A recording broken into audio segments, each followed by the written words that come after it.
A beloved miracle can be found in even the most trivial serendipity.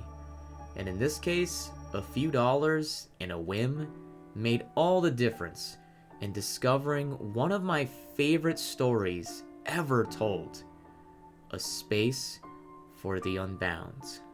This is a coming-of-age narrative about a teenage couple named Atma and Raya. The two decide to spend their remaining high school days completing a bucket list together, and while its goals may be conventional, their journey will be just as slice of life as it is supernatural. Before we unravel any further though, I was infatuated from the start. The game often refers to a fairy tale that, with Atma's guidance, is written by a child named Nirmala. Writing is a passionate hobby of mine, so I was already perfectly content with empathizing with their struggles. Little did I know, the fairy tale itself would end up closer to my heart than I ever imagined. However, what caught my attention the most about this game was its creators. Not only does it take place in Indonesia, but it was developed by an Indonesian studio. Now, I am not Indonesian, but I am Southeast Asian, Cambodian specifically, and just like I was delighted over a single Cambodia-inspired town, it was euphoric to fall in love with an entire Southeast Asian video game. Never let anybody tell you that representation doesn't matter, both on and off screen. Ethnicity and culture aside, the setting will feel nostalgic to anyone who grew up in a 90s rural area. The town is enlivened by quirky and colorful citizens, and the soundtrack establishes an immensely comforting atmosphere. I'll admit, I'm not that enamored with pixel art. I can take it or leave it, but it is beautiful here, especially towards the end. Not to mention, cats! There are so many cats and you can pet and name them all, and that is amazing. As fun as it is to explore, there is one issue that is too persistent to ignore. A Space for the Unbound is only 10 hours long, but that doesn't mean it's short of filler. Most notably, there are a lot of fetch quests in the way of the story's progression. They are frequently interwoven with puzzles and minigames, but at times they still feel like an arbitrary extra step.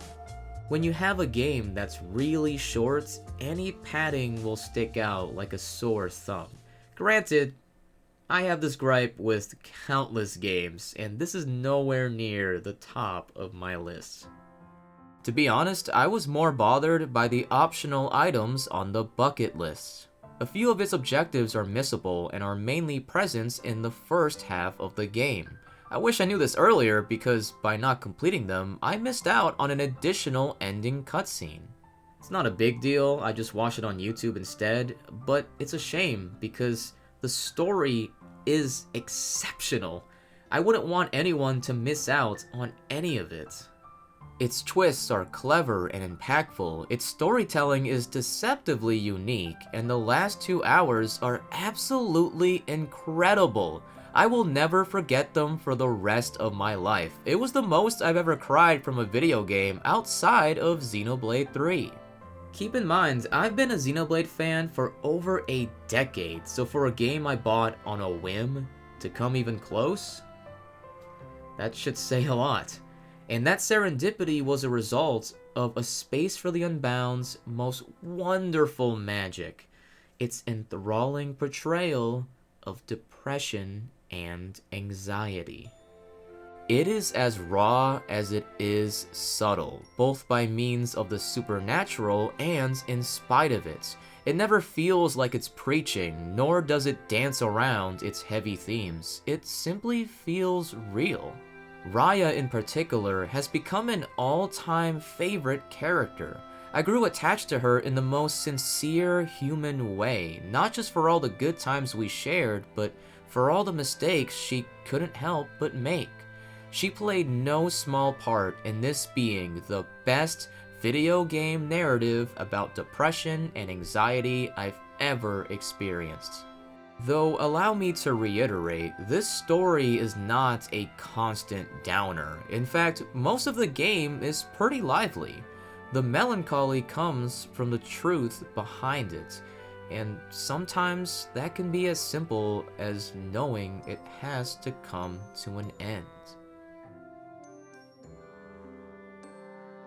But personally, when those credits finally rolled, I felt nothing but fulfillment. Because not only did I fit in as a struggling writer, not only was I welcomed as a Southeast Asian, I was inspired. Inspired as yet another depressed, anxious human who couldn't help but need a beloved miracle.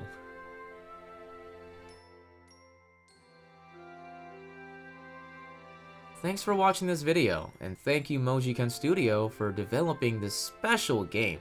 It's available on all modern platforms, and if you want to try it out, there's even a demo. No, this video is not sponsored. It would just mean a lot to me if you checked it out. And hey, who knows? It may end up meaning a lot to the both of us. I certainly hope so.